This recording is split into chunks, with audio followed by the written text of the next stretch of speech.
Ok, gente, boa noite. Vamos dar início ao terceiro dia, que é o último dia do professor Javier Gonçalves, que está falando sobre métodos de estatística em cosmologia. Boa noite, Javier. Já Boa pode noite, começar. obrigado. Ok, gente, então, esse vai ser a última aula. Vamos continuar um pouco falando sobre essas distribuições de probabilidade e vou começar essa aula um pouco resumindo o que se faz para obter esses contornos. Então, primeiro, relembrando que esse contorno é nada mais do que uma representação de uma distribuição de probabilidade. Então, no meio, no centro do contorno, onde está mais escuro e mais no meio, nesse caso, ele torna mais provável os valores, ou seja, os valores que estão... a Aldinez pode confirmar se dá para ver o meu mouse? Sim, Javier, dá Ok. para ver. Então, nessa região aqui, tem mais probabilidade dos parâmetros serem os parâmetros reais, os parâmetros da natureza. E quando a gente se afasta um pouco, mais afastado do centro, então a probabilidade que esse parâmetro seja o parâmetro real é menor.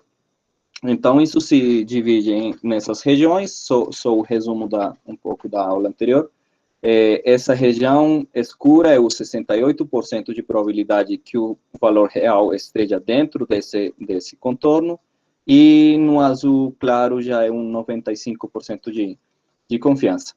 Então, como é que tudo isso, imagino que em várias partes, nas palestras, vocês já viram esses contornos. Então, como é que a gente faz para construí-los? O primeiro, então, tudo isso é uma parte do resumo, é um resumo do que a gente falou um pouco na aula anterior. Então, no começo, a gente constrói o valor de Q quadrado, onde SWI, o peso, corresponde a 1 sobre o erro ao quadrado de cada dado. Esses seriam os dados observacionais para alguma quantidade, algum observável, e essa é a função que eu quero descrever, que eu vou utilizar para descrever esses dados. E θ, os parâmetros que eu vou mexer. Então, eu posso propor uma linha reta, uma parábola, exponencial, qualquer coisa, ou, no caso de modelos cosmológicos, são umas funções um pouco, talvez, mais complicadas, mais complexas, dependendo do modelo. Então, construímos isto para cada observável, ou seja, eu posso ter distância de luminosidade, que é uma coisa, a taxa de expansão do universo. Cada observável, cada dado vai ter a sua própria função para modelá-lo. No caso da taxa de expansão do universo, talvez vocês lembrem que era h de z, é uma função mais simples. E, bom, enfim, aí cada observável, cada dado vai ser modelado de alguma forma com alguns parâmetros livres e vão ter parâmetros em comum. Então, somamos o Q quadrado de cada um desses observáveis. Com isso, fazemos o Q quadrado, a likelihood, construímos a likelihood baseados nesse Q quadrado, que seria a exponencial menos 1/2 desse Q quadrado. Nesse caso, então, minimizar o Q quadrado seria maximizar a likelihood, e lembrando que a likelihood é uma parte da expressão da equação de Bayes, do teorema de Bayes, que aparece aqui. Então, temos a likelihood, já construímos o Q quadrado para cada observável, somamos ele, construímos a likelihood, que seria esse termo aqui, utilizamos os priors nos parâmetros, e esse termo aqui, que seria a evidência que, no caso de construir essa função de distribuição, não é muito relevante, porque isso seria um fator de normalização. Então, dessa forma, multiplicando esses dois valores, obtemos o posterior e construímos esse gráfico. Então, isso seria em 2D, mas a gente poderia, se a gente fizesse um gráfico em 3D, veríamos o valor da posterior em cada um desses pontos. Então, uma forma de construir esse gráfico seria fazendo uma grade do espaço paramétrico, nesse caso, ômega lambda, ômega m, um espaço bidimensional. Então, construímos uma grade, e em cada um desses pontos da grade, calculamos esses valores, para cada conjunto desses parâmetros, colocamos aqui, calculamos o Qi quadrado, e vamos construindo todas essas quantidades até chegar a posterior. Então, nesse caso, teríamos que varrer o espaço paramétrico com todos, calculando o Qi quadrado e toda a posterior em cada um desses pontos. Mas, por exemplo, aqui, mostrando o resultado de supernova, está tudo bem trabalhar com essa grade. Mas quando a gente junta com outros observáveis, a gente vai ter essa região vermelha bem pequena aqui, que com essa grade não seria possível analisá-la. Aliás, essa grade aqui já está um pouco fina, de baixa resolução para obter o contorno azul. Mas para o contorno vermelho é ainda pior. Então, o que teríamos que fazer? É fazer uma grade mais fina, e no fim das contas, para fazer a análise e construir essa posterior, teríamos que aumentar bastante a resolução, fazer muito mais fina essa grade, e no fim das contas, aumenta muito o custo computacional quando eu tenho muitos parâmetros cosmológicos para restringir. Então, o número de pontos nessa gráfica, o número de pontos que eu tenho que calcular seria o passo da grade, a fineza da grade, não sei se essa palavra é correta, elevada ao número de parâmetros. Então, com o número de parâmetros do modelo, o número de pontos que tem que ser calculados aumenta exponencialmente. E com a fineza da grade, fazê-la um pouco, aumentar a sua resolução, aumenta de forma potencial. Então, é um custo computacional muito grande. Então, já praticamente, a gente não utiliza isso quando trabalhamos com muitos parâmetros. Por exemplo, se eu tenho que varrer 100 pontos em cada parâmetro e tenho 7 pontos, isso seria 10 a 14 pontos que eu teria que calcular. Então, nesse caso, seria computacionalmente impossível trabalhar com essa abordagem. Por exemplo, aqui a gente tem um modelo de interação de energia escura, temos 5 parâmetros cosmológicos do nosso interesse, mais 2 parâmetros nonsense. Então, teríamos 7 parâmetros, e que, no mínimo, a gente teria que calcular um valor deles de 100 valores deles, para cada combinação desses parâmetros, ou seja, 10 a 14. Então, isso não seria viável desde o ponto de vista do custo computacional. Então, o que a gente poderia fazer? Outro tipo de método seria o método de Monte Carlo Markov Chain, MCMC, onde Monte Carlo é uma simulação que se utiliza de geradores de números aleatórios para aproximar alguma quantidade específica. Isso seria o método de Monte Carlo, utilizar números aleatórios. Agora, uma cadeia de Markov é uma sequência de elementos que a sua distribuição de probabilidade condicional de cada um desses elementos só depende do anterior. Ou seja, nesse caso, eu tenho essa sequência, e a probabilidade condicional de x2 só depende de x1, de x3 só depende de x2, não vai depender do x1. Então, a probabilidade condicional só depende do elemento imediatamente anterior. Então, com isso, nós podemos aproximar, nós vamos construir a nossa distribuição de probabilidade a posterior da seguinte forma. Se escolhe um valor inicial para o conjunto de parâmetros, vamos supor, escolhemos um ponto aqui, geramos geramos aleatoriamente, com esse sistema Monte Carlo, geramos outro valor. Então, temos esse valor aqui, geramos um outro valor que pode estar aqui, vamos supor que está nesse centro, então geramos esse valor, calculamos a posterior com a likelihood, isso seriam valores de parâmetros, com esses valores de parâmetros calculamos o Q quadrado e com isso a likelihood, multiplicamos pelo prior e calculamos a posterior desse valor. Agora, com esse valor que foi gerado, outro valor que foi gerado aleatoriamente, então também calculamos a sua posterior.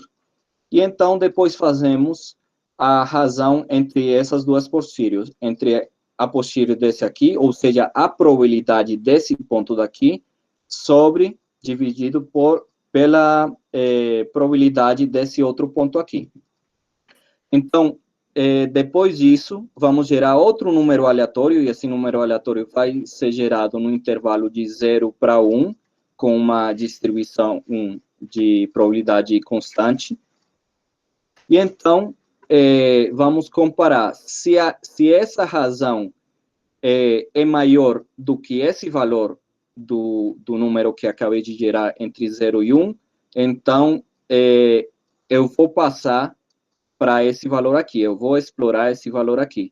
Se não, se ela não for maior, a razão dessas duas posteriors, então eu vou ficar aqui nesse ponto e faço de novo, gero outro número aleatório, vamos supor por aqui, e então vou fazer a mesma coisa. Então, por que é necessário gerar esse número aleatório entre 0 e 1?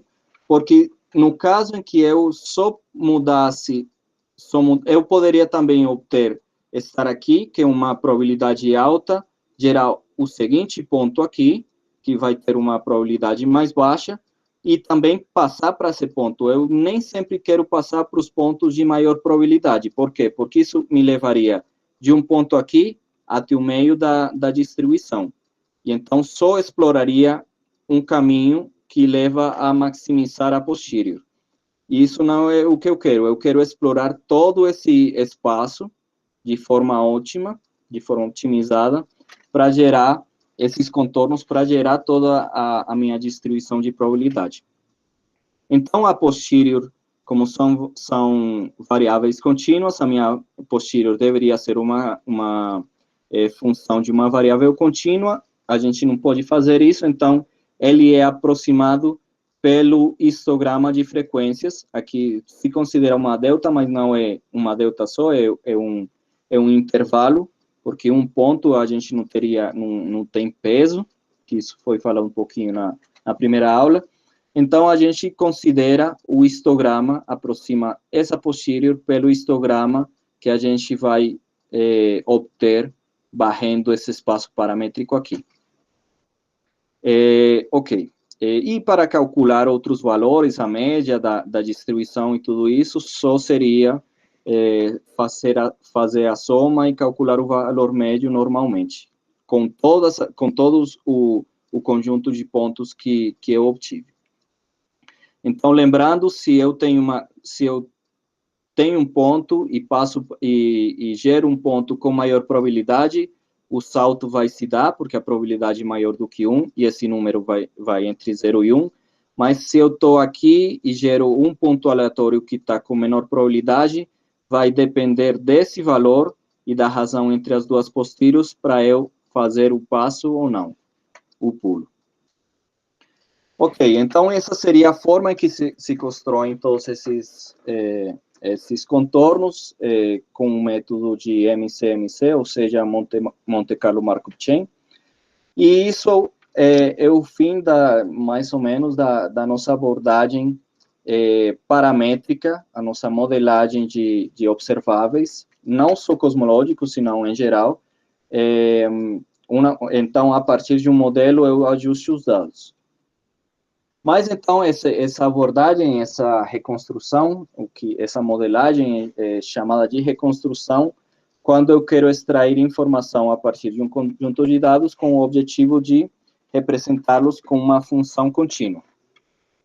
Então, qual seria o problema que a gente tem? na modelagem, na reconstrução ou regressões, que em estatística são chamadas de regressões. Então, temos duas variáveis, elas se relacionam por uma função matemática que eu desconheço, e essa função matemática, nesse caso, tanto a forma funcional da função matemática quanto os parâmetros dessa função são desconhecidos. Então, o que eu quero, e além disso, nós assumimos que existe essa forma funcional que descreve a natureza desconhecida, mas nós temos só acesso a dados, ou seja, a realizações discretas dessa relação matemática contínua, nesse caso, assumindo que é contínuo. Então, o erro das nossas medidas vão estar caracterizadas por esse parâmetro, epsilon, que usualmente se assume gaussiano. E o nosso objetivo, ao fazer regressões ou reconstruções, é obter um estimador dessa função m, que é chamado de m-chapéu, o estimador.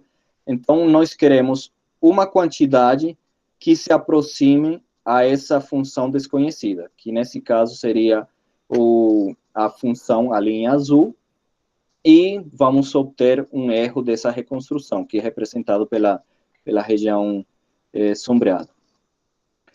Então, temos algumas métodos, algumas formas de fazer isto. A primeira, a paramétrica, e é o que eu tenho falado na aula anterior, essa análise de Monte Carlo, assumindo uma forma funcional, é uma modelagem paramétrica, porque eu tenho que restringir os parâmetros dessa forma funcional que eu estou assumindo. A outra é a não paramétrica, e aí não se assume uma forma funcional a priori, então já vou falar um pouco mais sobre isso. E a outra é a simbólica, que tem se desenvolvido mais recentemente, em que não se assume uma forma funcional, aqui se assume uma forma funcional e se restringe uns parâmetros, aqui se restringe tanto os parâmetros quanto a forma funcional. Se exploram as duas coisas. Ok. Então, sobre a reconstrução paramétrica, como eu já falei na aula anterior, usualmente o que se faz para analisar modelos cosmológicos e qualquer outro tipo de modelo. Então, nessa forma, o estimador de M, que seria M-chapéu, é uma função que tem alguns parâmetros livres, que, de novo, é tudo que eu já tenho falado sobre essa modelagem bayesiana e também frequentista de observáveis. Então, nesse caso, no caso paramétrico, o nosso objetivo é determinar os valores dos parâmetros com algum método estatístico, já seja Q² ou minimização de Q² ou maximizar verossimilhança, ou seja, a likelihood. Então, as vantagens desse método são que é muito eficiente, os métodos paramétricos. Os parâmetros podem ter algum significado físico, esses parâmetros que eu estou vinculando podem ter um significado físico direto para ser interpretado. Por exemplo, no caso das figuras anteriores, era a quantidade de matéria, a quantidade de matéria escura. E se a forma funcional que eu utilizei para descrever os dados é adequada, então o método é mais preciso, mais efetivo no momento de calcular erros. Então, nesse tipo, estão os modelos cosmológicos, eu tenho que vincular esses parâmetros. É a usual modelagem, né? Agora, esse método tem algumas desvantagens que podem ser ignoradas algumas características dos dados se a função matemática que eu escolhi para ser ajustada não representa bem esses dados. Ou seja, por exemplo, eu tenho dados que oscilam e eu escolho uma forma funcional quadrática, uma parábola. Então, isso vai produzir um viés no momento de obter os resultados devido a essa escolha, e também os meus resultados, a minha inferência está limitada por essa forma funcional que eu escolhi. Então, no caso de dados que oscilam e eu escolho uma parábola, então, obviamente, o meu resultado não vai evidenciar, não vai ter informação sobre esse tipo de oscilação. Bom, e em alguns casos, em algumas situações anômalas, esses resultados, os resultados que eu obtenho com métodos paramétricos, não são corretos, podem ter alguns resultados, vamos dizer, anômalos, errados. Por exemplo, nesse caso aqui, onde eu começo de uma forma funcional de um polinômio de sétimo grau, esse aqui seria um polinômio de sétimo grau, eu simulo dados com esse polinômio, sétimo grau, simulo dados com algum erro, que seriam esses aqui, e no momento de ajustar, eu posso propor algumas alternativas. A minha primeira alternativa foi propor também um polinômio de sétimo grau, e a única coisa que eu teria que fazer seria ajustar os parâmetros desse polinômio de sétimo grau, e seria o que a gente esperaria é obter os mesmos parâmetros, os mesmos valores dos coeficientes que eu utilizei nessa função. Porém, esse foi o resultado quando se ajusta esse polinômio de sétimo grau. E quando se utilizou um polinômio de segundo grau, o resultado é esse aqui. Então, nesse caso, se simulam dados com polinômio de sétimo grau, se ajusta com sétimo grau e com segundo grau, e o resultado é melhor para o segundo grau. Aí tem uns detalhes a mais de como se mede, se foi ou não melhor essa estimativa com cada um dos polinômios, e o resultado foi que o polinômio de segundo grau representou melhor esses dados. Então, aqui temos um caso anômalo, em que mesmo com a mesma forma funcional que descrevem os dados, o resultado não é coerente. Então, a conclusão é que os métodos paramétricos não são infalíveis, e por isso se faz necessária outro tipo de abordagem. Talvez não, com certeza um pouco mais flexível, em que não se assume uma forma funcional para M, é um pouco mais livre, e só se assume que a regressão, que esse M chapéu, pertence a uma coleção infinita de funções, e se assume correlação entre os dados. Então, essa coleção infinita só se pede que seja diferenciável, contínua, coisas factíveis para analisar fenômenos naturais, né? E então, aqui teríamos como uma das vantagens redução do viés nos resultados, devido a que já não se assume uma forma funcional, senão que os métodos se ajustam de melhor forma aos dados. Então, os resultados, os métodos que mais têm se utilizado na cosmologia, os métodos não paramétricos, são esses dois, os processos gaussianos e suavização. Os processos gaussianos, então, é uma generalização de uma distribuição gaussiana para uma distribuição de funções. Se assume que se assume uma correlação entre pontos que está dada por uma função que eu vou escolher, e geralmente se escolhe uma função gaussiana, com esses parâmetros livres. O não paramétrico não significa que o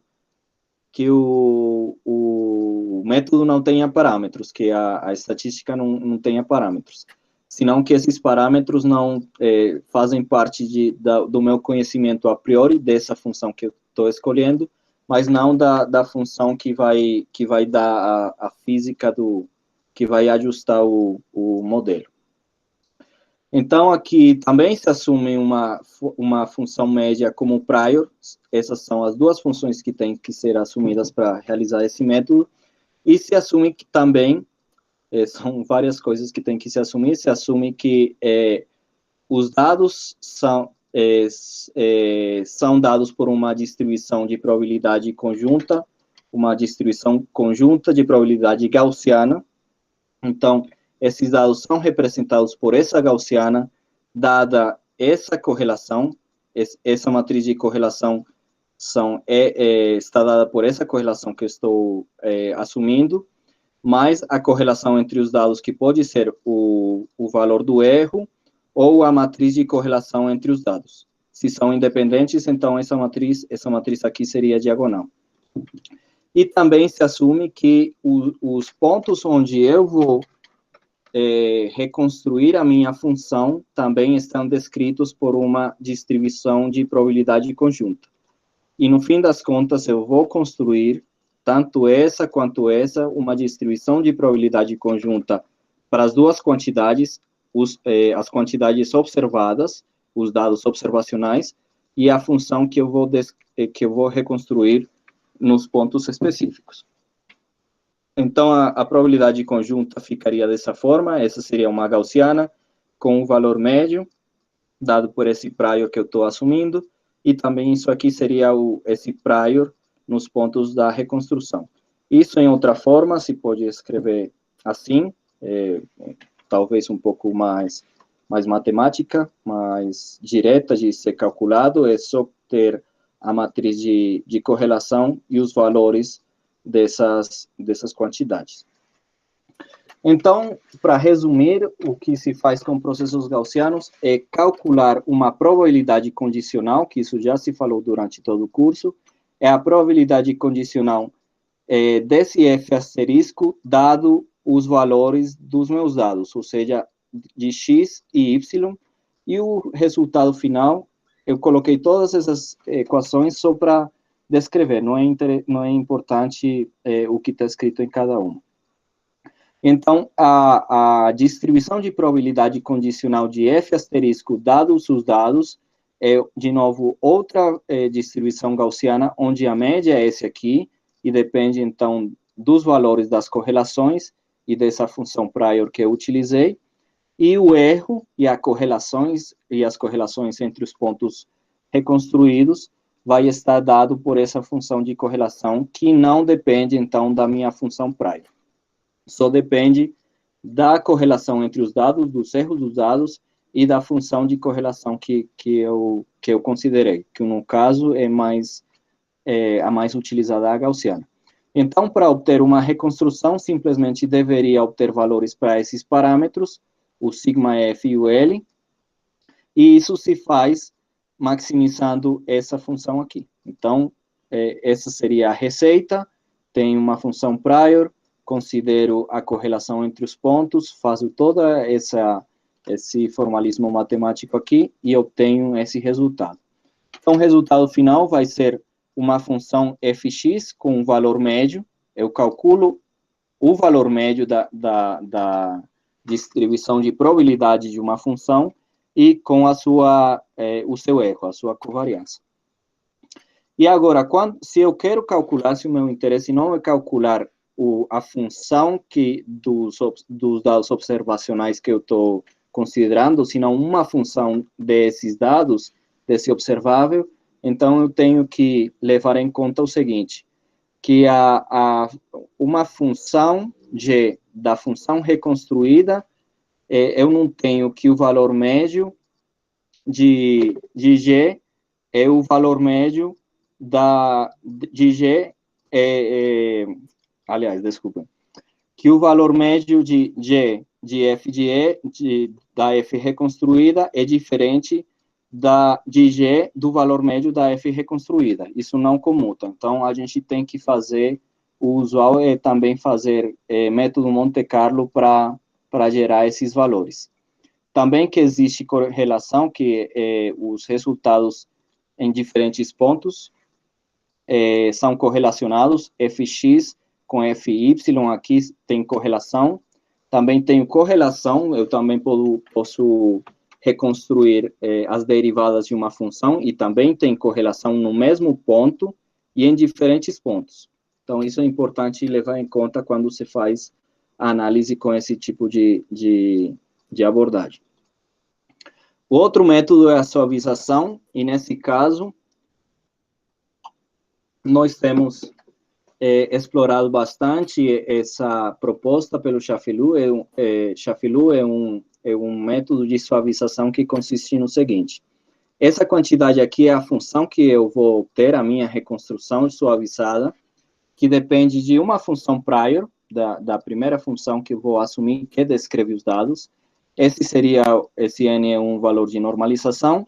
Aqui eu tenho os dados observacionais, menos a função prior que eu estou utilizando para descrever eles, e faço a diferença, somo sobre todos o número de dados, e multiplico cada um desses termos da soma, é multiplicado por um kernel que vai realizar a suavização. Então, esse kernel depende desse parâmetro delta. Esse parâmetro vai dar conta de quão suave é a minha função. Se o delta é muito pequeno, a função varia grandemente, de ponto a ponto. E se é maior, então é uma função um pouco mais suave. Então, esse método se realiza de maneira iterativa. Então, na segunda iteração, eu pego o resultado que eu obtive com essa função prior e todo esse formalismo, e vou substituir essa primeira pela função prior aqui. E se realiza de forma iterativa, para, no fim das contas, que o método é independente do modelo que se assumiu. Também nos processos gaussianos, o importante, a principal vantagem desses métodos é que são independentes de modelo. Não estou assumindo, no caso de um modelo da cosmologia, não se assume um modelo cosmológico, ou melhor, o resultado não vai depender de um modelo cosmológico. Vão ser independentes desses modelos iniciais que são assumidos.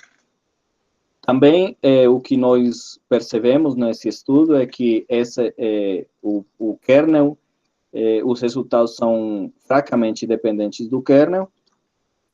E a outra parte que fica faltando para explicar desse método seria a forma de obter o erro. Então, na primeira abordagem, foi utilizando o Q² com respeito a número de iterações, a gente vai repetir isso muitas vezes, e o comportamento da função Q², que tem se falado bastante, seria, no caso que fosse assim, o autor do método propôs que fosse o valor do Q² mais 1, e onde eu tiver os resultados que corresponderem com esses valores de Q², então seriam o limite da minha reconstrução, do erro das reconstruções. E o valor central seria o valor do valor médio da função, ou seja, a vermelha. Mas isso aí não funciona muito bem, porque, por exemplo, em alguns casos, quando são considerados os erros nessa abordagem, então o Q² é assintoticamente, monotonicamente crescente. Só que é assintótico, não vai chegar a zero, mas ele vai sempre decrescer. Então, eu não teria um limite nesse caso, esse limite eu perderia. E também considerar o número de iterações como uma variável para ser maximizada, para minimizar o Q² não é uma boa escolha. Então, o que nós fizemos nesse trabalho aqui é implementar a validação cruzada para obter o parâmetro de suavização e também utilizar o kernel para calcular o erro dessa reconstrução. A validação cruzada é uma função que pesa o efeito, dá valor ao peso que tem cada dado no momento da reconstrução. E isso pode ser utilizado para calcular o erro dessas reconstruções. E, por último, temos a regressão simbólica, que é um tipo de regressões que eu estou começando a estudar. A minha tese de doutorado se baseou na análise de métodos não paramétricos, mas essa regressão simbólica, nesse momento está sendo fortemente desenvolvida e consiste, então, em explorar várias... na primeira, na paramétrica, nós assumimos forma funcional e exploramos os valores dos parâmetros, vinculamos os parâmetros. Nessa aqui, não somente vamos explorar os parâmetros, senão também vamos explorar um espaço de funções. Então, se propõe algum tipo de função e ela vai se fazer uma composição de funções somando ou compondo a função, tipo, se eu começo com uma linha reta e um seno, eu posso compor o seno com essa linha reta, acrescentar termos. Bom, é uma abordagem que utiliza inteligência artificial para se desenvolver. E agora, bom, o custo computacional é um pouco maior, mas com esse avanço da computação também tem sido fortemente desenvolvido. Então, podemos nós agora aplicar, vou dar alguns exemplos da aplicação desses métodos não paramétricos e da inferência bayesiana em algumas quantidades cosmológicas. Bom, esse aqui é sobre a constante de Hubble, a taxa de expansão do universo hoje, e temos hoje uma grande discrepância entre o valor que se infere do universo primordial com o que se infere do universo local, e talvez o professor Jailson vai falar um pouco mais sobre isso, então vou passar esse gráfico por cima, mas nesse trabalho, então, o objetivo a partir de métodos não paramétricos, vincular esse valor de H0, sendo que, nesse caso, no universo primordial se assume um modelo cosmológico, e quando se trabalha no universo local, não se assume. Então, o que se faz? Temos valores da taxa de expansão do universo ao longo da sua história cósmica, ou seja, em função do redshift, e esses cronômetros cósmicos, então, são medidas de H de Z que são independentes de modelo e são obtidos a partir da diferença de idade de galáxias que estão em um redshift próximo, e com isso eu posso determinar essa mudança no tempo cósmico, sendo a diferença entre as idades das galáxias que não podem evoluir ativamente, ou seja, que não tem uma formação estelar grande, e elas encontram-se em um redshift próximo.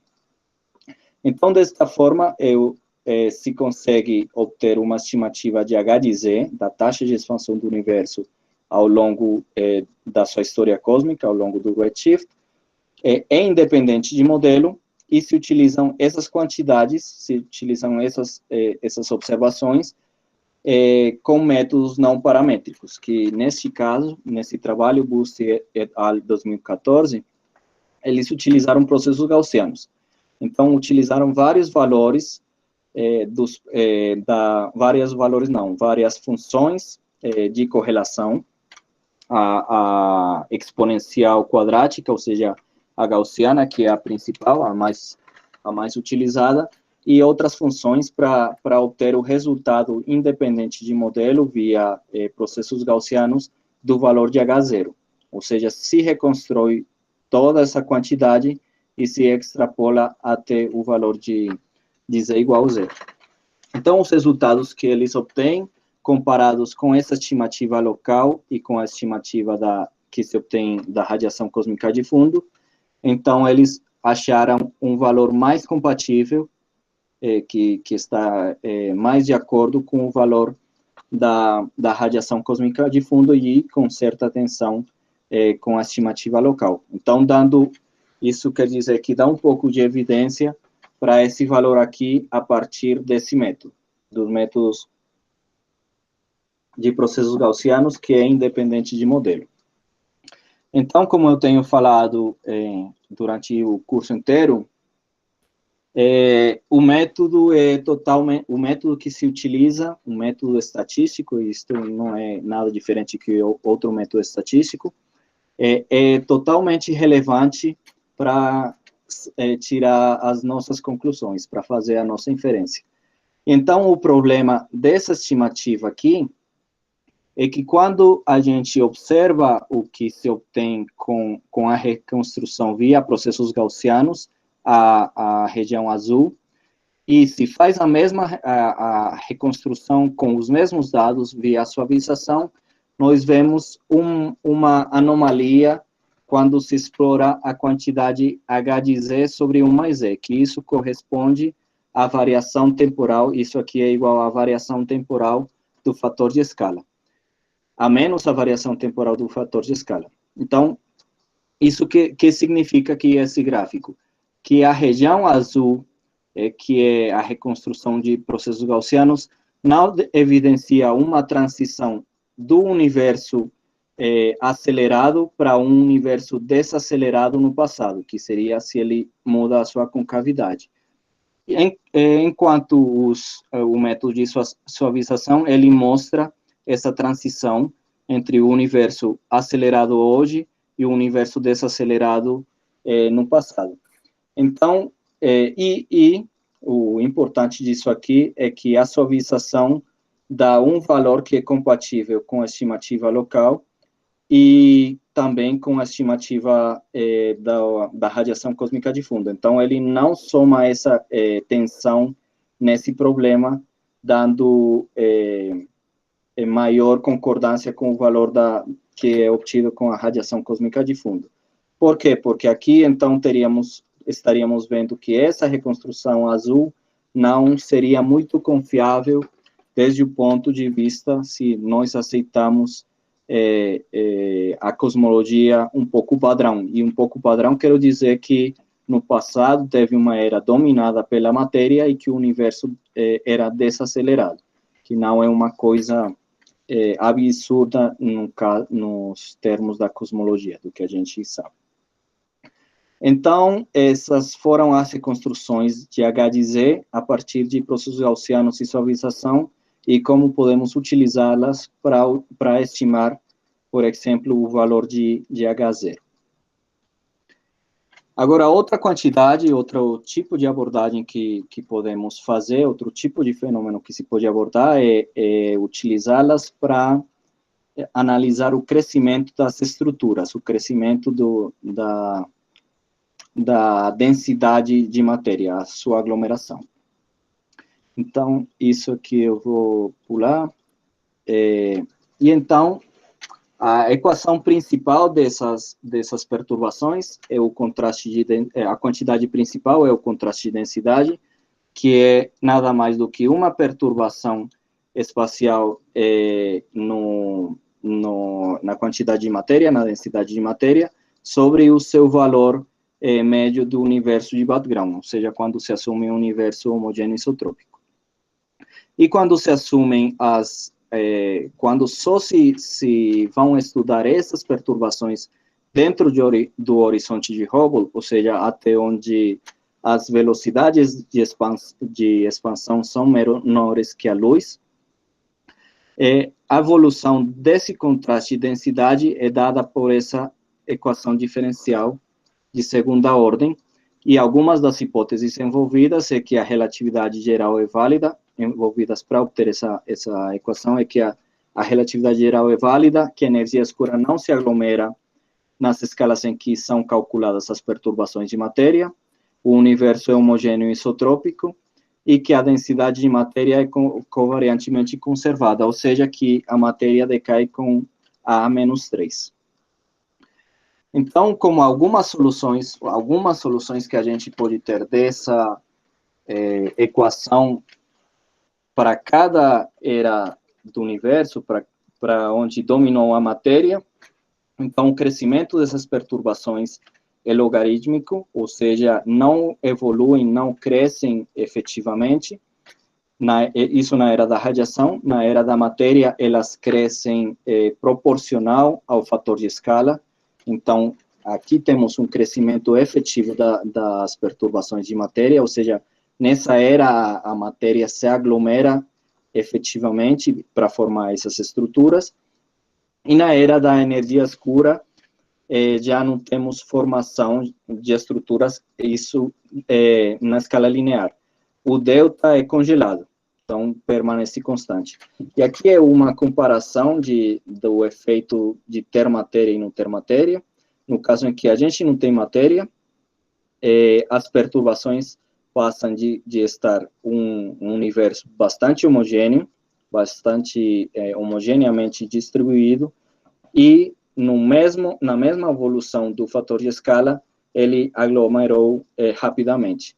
Agora, se eu coloco energia escura, então vamos ter um universo bastante inhomogêneo, nesse caso, evoluindo para um universo mais inhomogêneo, da mesma proporção que esse de aqui embaixo, na mesma evolução do fator de escala, ou seja, aqui vemos como a evolução das estruturas é um pouco mais lenta no caso de ter energia escura. E então, como podemos reanalisar essas quantidades? Definindo uma distância própria dimensional, que vai ser dada por essa expressão aqui, só depende do valor da taxa de expansão do universo, e com essa redefinição podemos reescrever essa equação diferencial escrita em termos do tempo cósmico, as derivadas são com respeito ao tempo cósmico, e reescrevê-la para derivadas em termos dessa distância física dimensional. E desta forma é fácil obter esta solução, que é uma solução integral, onde a solução teria que ser feita de maneira iterativa. E também da sua derivada com respeito à distância própria dimensional. Então, essa solução, a solução dessa equação, só precisa de duas quantidades. A taxa de expansão do universo normalizado, ou seja, o parâmetro de Hubble normalizado, e o conteúdo de matéria hoje, o parâmetro de densidade de matéria hoje. Com essas duas informações, eu já poderia reconstruir o delta e outras quantidades, o contraste de densidade, e outras quantidades perturbativas, como é a taxa de crescimento, que é definida dessa forma, e a vantagem dela é que é um observável. O delta, essa quantidade aqui não é observável, então, se eu tenho informação disto, da densidade de matéria e do parâmetro de Hubble, eu posso calcular isto, mas eu não tenho dados dessa quantidade para compará-los e testar as minhas previsões. Não poderia ser feito. O que se pode fazer é reconstruir essa quantidade, a taxa de crescimento, que é um observável, fazer toda a análise que eu mencionei com a informação sobre a taxa de crescimento e ômega-m, e comparar com os valores que se obtém dessa quantidade. Ou também a taxa de variação da amplitude de aglomeração, que incorpora essa quantidade e outra quantidade, que é o sigma-8, que é a variação RMS da matéria em esferas de 8 megaparsecs, e também é um observável cosmológico. Então, podemos reconstruir o delta, o F, compará-lo com os observáveis, a partir da reconstrução não paramétrica do parâmetro de Hubble, de H de Z, utilizando parâmetros utilizando reconstrução não paramétricas, como o processo gaussiano sem suavização. Isso foi feito nesses dois trabalhos, nesses dois artigos. Então, assumíamos essa quantidade, e via reconstrução não paramétrica, calculávamos essa quantidade aqui, com esses dados, e a partir disso, reconstruíamos todas as perturbações de matéria. Mas agora, a gente poderia fazer um pouco melhor. Com dados de F sigma 8, que podem ser, esses dados são recalibrados, eles dependem de modelo cosmológico, então poderiam ser recalibrados com essa razão, onde aqui é os valores de H de Z e da distância de diâmetro angular, outra função, outra quantidade de distância que se assume, foi assumida para obter os dados, um modelo fiducial, e com a nossa reconstrução, os valores de H de Z e da distância de diâmetro angular reconstruídos a partir dessa abordagem aqui, dados os dados de H de Z e dos processos de reconstrução, se podem obter essas quantidades e recalibrar esses dados. Porque aqui temos algo bastante importante, que é as reconstruções não paramétricas produzem resultados independentes de modelos cosmológicos. Mas nada serve utilizar esses métodos independentes de modelo se os dados que eu vou utilizar são dependentes do modelo cosmológico, são obtidos assumindo alguma cosmologia. Então, o objetivo aqui é utilizar tanto modelos, dados que não dependam do modelo cosmológico, quanto os métodos para analisar esses dados. E então, o bom que a gente pode fazer, o pulo que é dessas reconstruções para as quantidades anteriores, é fazer a combinação de toda a modelagem bayesiana que eu descrevi na aula anterior, para combinar essas reconstruções não paramétricas com modelagem e vincular parâmetros cosmológicos. Então, aqui, se compara as reconstruções que são obtidas com H de Z, com os dados de F sigma 8, assumindo um valor de ômega m, que como eu falei, se pode assumir esse valor, e se vai ajustar com essa abordagem bayesiana que eu descrevi, de construir quadrado e tudo mais, para calcular o valor de sigma 8. Então, os resultados que nós obtivemos foram esses aqui.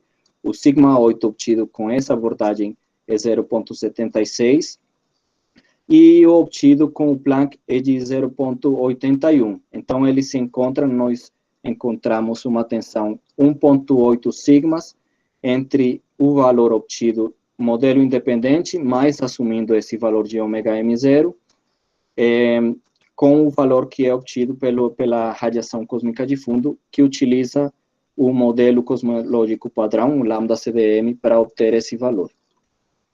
Mas podemos melhorar ainda mais essa abordagem, deixando livre esse valor de ômega m0, aqui é o ômega m0, deixamos esses dois valores livres, fazemos a nossa reconstrução, que seria que ela entraria como o valor do modelo no cálculo do Q quadrado, e a partir dessa abordagem bayesiana, utilizando método de Monte Carlo Markov Chain, nós vincularíamos esses parâmetros.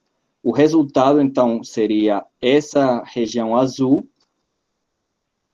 A região verde é o resultado que se obtém com lenteamento gravitacional, e o resultado do Planck, da radiação cósmica de fundo, assumindo lambda CDM, seria esse valor aqui. Então, vemos a diferença entre esses dois valores, entre esses dois conjuntos de parâmetros que são obtidos. Essa, de novo, assume o modelo cosmológico, e essa região aqui azul não vai assumir, esses resultados não estão assumindo modelo cosmológico nenhum.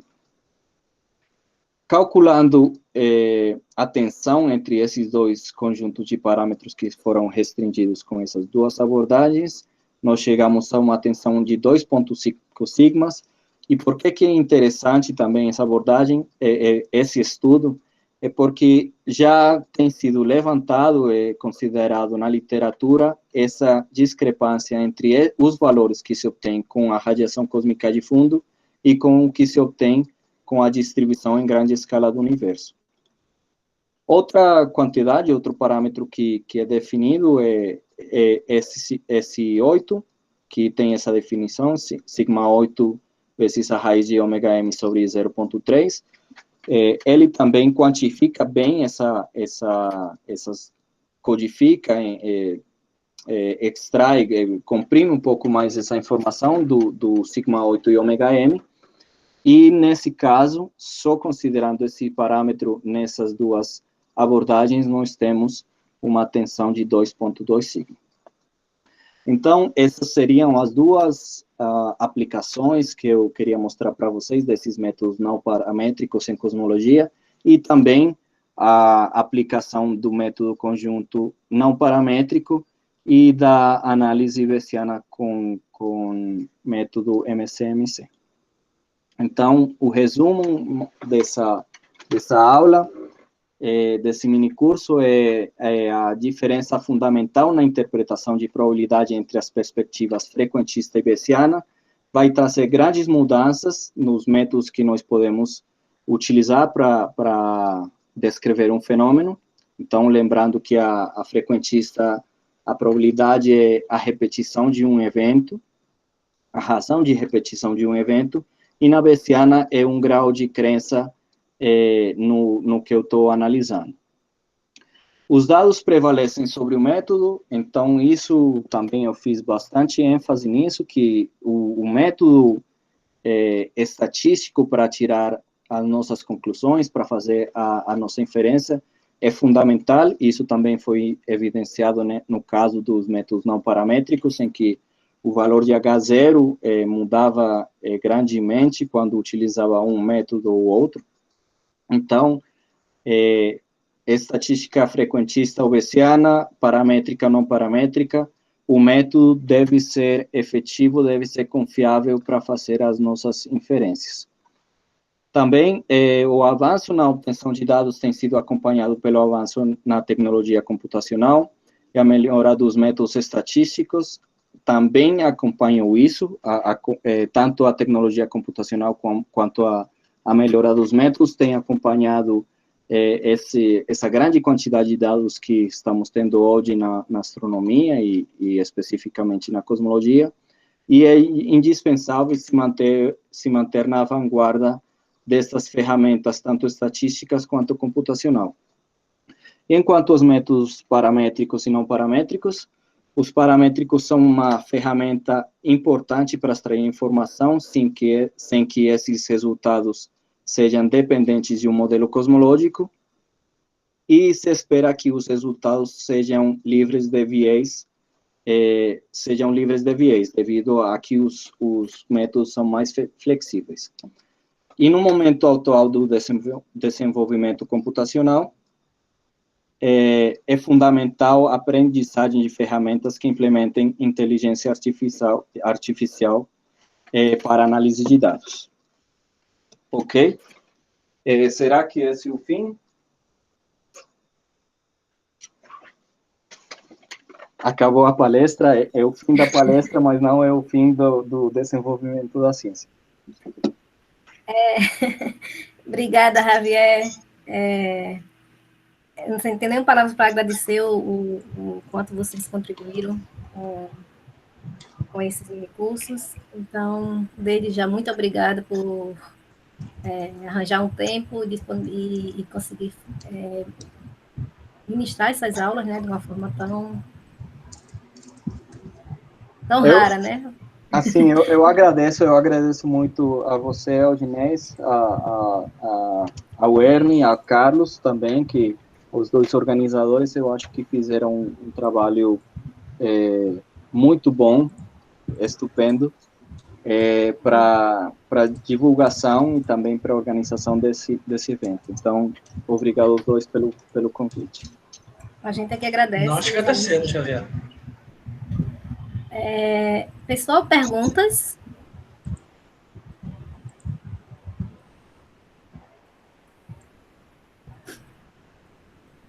A Aurora, ela disse que tem uma curiosidade. A Aurora pode abrir o microfone e pode falar.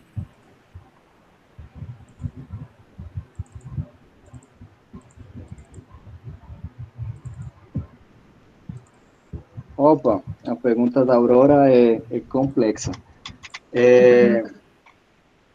Deixa eu ver se apareceu e já perdi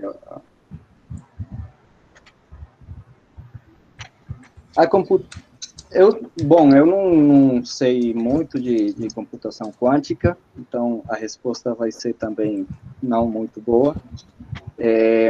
A computação quântica ela vai melhorar na eficiência para trabalhar dados, ou seja, a capacidade computacional vai aumentar muito. Mas a computação quântica não é igual à computação clássica que nós temos. Então, o método de programação vai ser diferente. Qual é exatamente, eu não sei. Mas vai ser outro tipo de programação. E no caso de um computador quântico, ele consegue fazer mais processos por segundos. Então, os processadores que a gente tem hoje, não sei, deve estar em torno de 2.4 GHz, coisa assim. de fazer processos, o computador quântico consegue trabalhar com informação muito mais eficientemente. E a escala de melhora, não vou saber o valor, mas é absurdamente melhor. Então, o que a gente tem hoje com a nossa computação não é comparável. E, bom, os métodos e os modelos que vão ser utilizados também teriam que ser também adaptados a esse tipo de programação. A gente pode utilizar o que a gente tem hoje, mas o que a gente vê sempre que aumentamos computacionalmente a nossa capacidade, nós também temos que acompanhar essa melhora computacional tecnológica com novos métodos. Ok, Javier.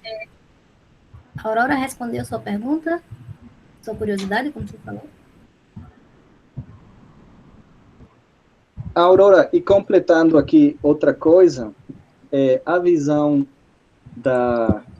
eu apresentei a visão, a perspectiva, a interpretação de probabilidade clássica, que é essa de frequência, a bayesiana, que é o de crença, mas também tem a visão de probabilidade quântica, que essa vai também mudar um pouco. Então, não sei se no caso também teria que se levar em conta essa outra interpretação de probabilidade no momento em que se trabalha com computação quântica. Talvez poderia ser outro ponto para ser considerado. Mas isso aí também não é que eu sou experto em computação quântica. Ok, tem mais uma pergunta aqui do Souza. Souza, quiser abrir o microfone, pode falar, por favor. Estão me escutando? Estamos. Parabéns, Javier, pela apresentação. E, assim, eu já conhecia os métodos pelo processo gaussiano e conheço alguns códigos, mas de suavização, quais seriam os códigos que usa para esses métodos de suavização? Já estão junto com o processo gaussiano ou você faz separado? Eu faço separado. Na verdade, eu não conheço nenhum código livre para realizar a suavização. O código que utilizamos nesses trabalhos eu escrevi e não tenho disponibilizado esse código.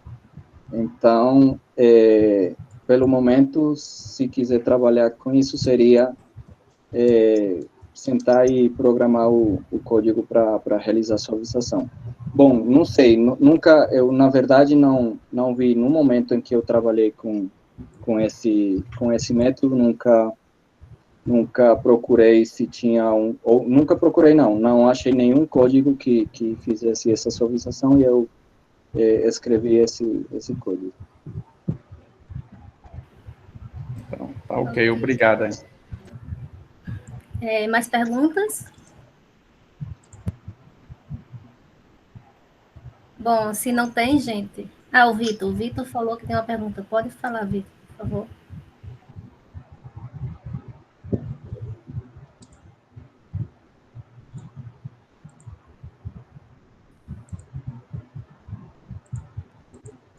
Vitor?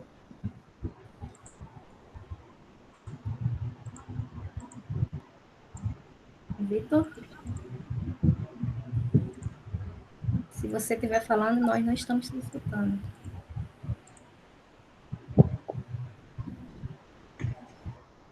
Bom, um conselho que eu dou para as pessoas que estão aqui é dedicar tempo para utilizar métodos que utilizem inteligência artificial, que é a ferramenta que nós vamos ter muito mais desenvolvida nesse momento e nos próximos anos ainda mais. Vitor, ainda não estamos escutando você, não.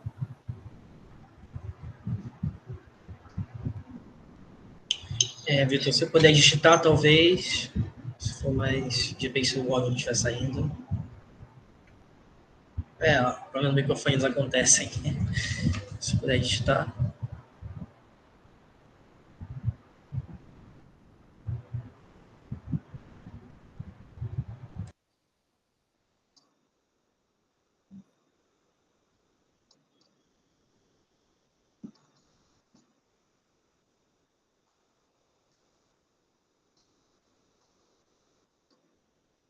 Não, sem problema, né? Não, Vitor, tipo, não precisa se preocupar com isso, não. Tipo, digita e leva o tempo que quiser. Sem problema. Tipo, eu acho que justamente a intenção da escola é essa, né? Da gente não carregar dúvidas e tal. Fique à vontade. Só também, enquanto o Vitor digita, só um comentário que eu vou fazer também com relação ao que o Javier trabalha. Assim, o Javier apresentou somente 2 métodos, né? Que, pelo que eu sei, ele pode me confirmar, né? Que são 2 métodos que ele mesmo utilizou na pesquisa dele. Existem vários outros na literatura. Existe um chamado algoritmos genéticos, em que, de certo modo, ele tenta imitar a questão da evolução biológica, porque você começa com uma função, você tem uma gama de funções que representam os dados, e aí você fica com a função sobrevivente, digamos assim. A função que melhor evolui, já que a função que melhor evolui é a função que representa os dados. Existe outro método chamado PCA, Principal Component Analysis, então, tipo, que você simplesmente cria uma base para representar os dados, como se fosse uma base, como a gente tem base vetorial, que representa um conjunto de dados, representa, sei lá, uma quantidade matemática, você pode ter uma base que representa as funções que você está colocando. E, assim, uma coisa que talvez possa ser falada também é que, bom, mesmo métodos não paramétricos, que eu também trabalhei a respeito e tal, eles sempre têm limitações, porque você precisa ainda escolher uma forma funcional para, nem que seja do kernel, no caso do processo gaussianos. O método de Smoothing, eu não sei dizer se tem algum pressuposto que você precisa fazer no método em si. Então, o ponto é esse, você não precisa assumir nada sobre energia escura ou gravidade modificada para obter resultados. Mas no algoritmo você precisa fazer alguns pressupostos para fazer a reconstrução. Então, você sempre testar, sabe, como que os seus métodos reproduzem, se seus resultados são robustos, independente das especificações do algoritmo. Isso é uma coisa importante a ser feita. O Javier, o Isaac tem uma pergunta que vem do YouTube. Ok. Deixa Só um comentário sobre o que o Carlos comentou. O algoritmo genético, ele está baseado nessa exploração de funções e se baseia nessa evolução natural. Mas esse método, o algoritmo genético, ele se encaixa nas regressões simbólicas. Então, é uma forma de regressão simbólica. E o método de PCA, de Principal Component Analysis, ele não é paramétrico, não paramétrico. Essa diferença entre paramétrico e não paramétrico nem sempre é tão marcada. Então, às vezes, pode um estar no limite do outro e tal. O Principal Component Analysis, eu enxergo ele como um método mais paramétrico do que não paramétrico, só que utiliza vários parâmetros e depois se tiram da análise os que não são fortemente vinculados. Então, esse tem um tom mais de ser paramétrico do que não paramétrico. Entendi. Interessante. Ok. Qual é a pergunta, Isaac? Então, Javier, boa noite. O Ken Quintano, ele faz o seguinte comentário aqui. A recente destruição do maior radiotelescópio do mundo vai interferir de alguma forma na área de cosmologia, já que agora não podemos mais nos contactar com a sonda Voyager 2? Eu diria que não. Eu diria que bom, pelo menos para o trabalho, ou desculpem a resposta, pelo menos para o trabalho que eu venho desenvolvendo e para o trabalho que o grupo de cosmologia do qual faço parte, acho que não teria nenhum problema devido à falta desse radiotelescópio. Então, para nós, não, e no caso da Voyager, a análise cosmológica vai muito mais além dessa pesquisa que se faz no Sistema Solar, e a Voyager, que já saiu do Sistema Solar, mas a nossa pesquisa é um universo um pouco mais como um todo. A escala de estudo é maior. Ok, Javier. Tem só mais uma pergunta. Obrigado, Javier. Para a gente não atrasar tanto, a próxima apresentação é do Vitor Rodrigues. Você viu aí, Javier, por favor? Vitor, ok. Essa pergunta é para o Carlos? Na realidade, eu fiquei na dúvida se é para você ou se é para o Carlos. Não sei. Eu entendi que é para mim, mas... Não, desculpa, eu entendi que é para o Javier, mas falando tipo que com relação ao que eu comentei no final. Com relação ao que eu comentei no final das minhas aulas, mas eu acho que é pergunta para o Javier e que eu poderia responder se eu assim quisesse. Foi assim que eu entendi. Se a pergunta... Aldinês, você poderia fazer a pergunta, já que você... Sim, a pergunta dele é o seguinte. Na verdade, só eu... Tá, deixa eu ver aqui.